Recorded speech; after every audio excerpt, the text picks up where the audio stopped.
Hi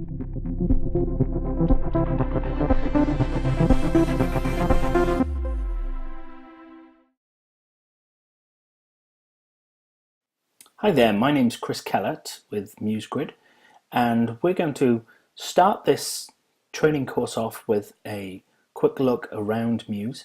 There's lots of other resources online, especially on lynda.com and Adobe TV, for finding out about Muse. So we're just going to give you a quick whirlwind tour, and if you'll notice, we've loaded up our entity template here so that we can use this as the base of what we're looking at.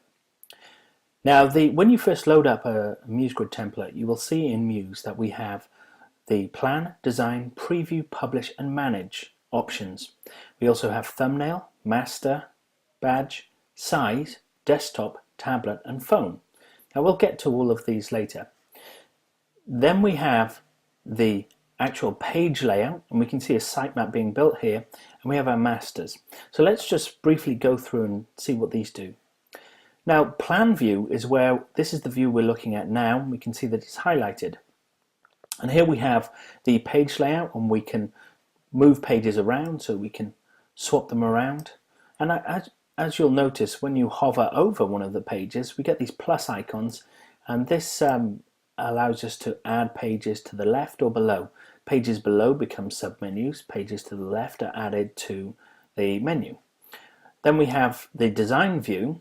Now, if we double click on, let's say, the home page in Entity, we can see that we're now in design view, and this is where we would lay out pages, move blocks of content around, add additional content, and so on. Then we have the preview view.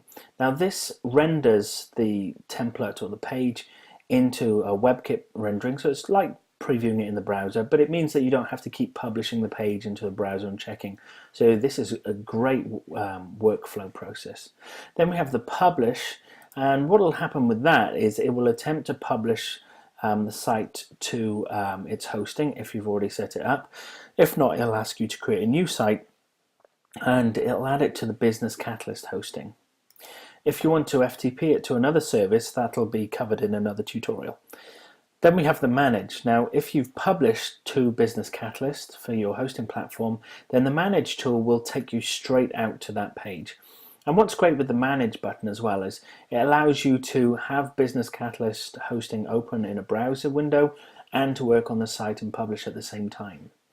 So next we'll go through the next layer down on the toolbar here.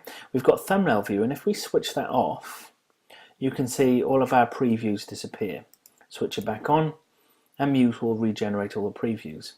Also, the master badge, underneath each of these templates, these pages, you can see page, and that relates to the master template down here. So if we switch that off, you'll see they all disappear.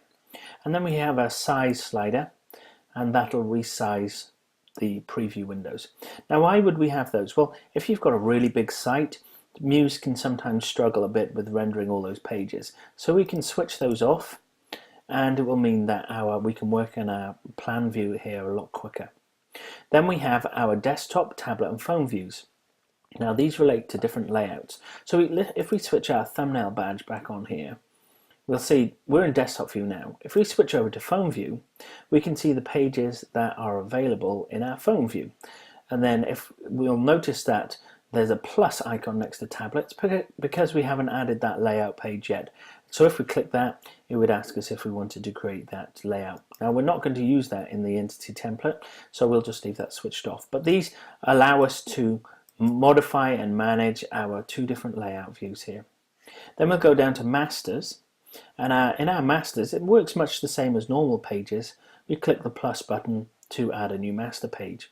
And we can drag these masters on, and we can have as many masters as we want. But in masters, you'll notice that this is where we keep elements that we want to be the same on all pages. So we've got the navigation, the logo, and then we've got the footer elements. And that allows us to make changes once and apply them across the site. So I hope you've enjoyed this quick overview of the Muse interface. The next tutorial we're going to be running is selecting and changing fonts and colors, and again we're going to be using the entity template, so click on the next tutorial to watch that. Thank you.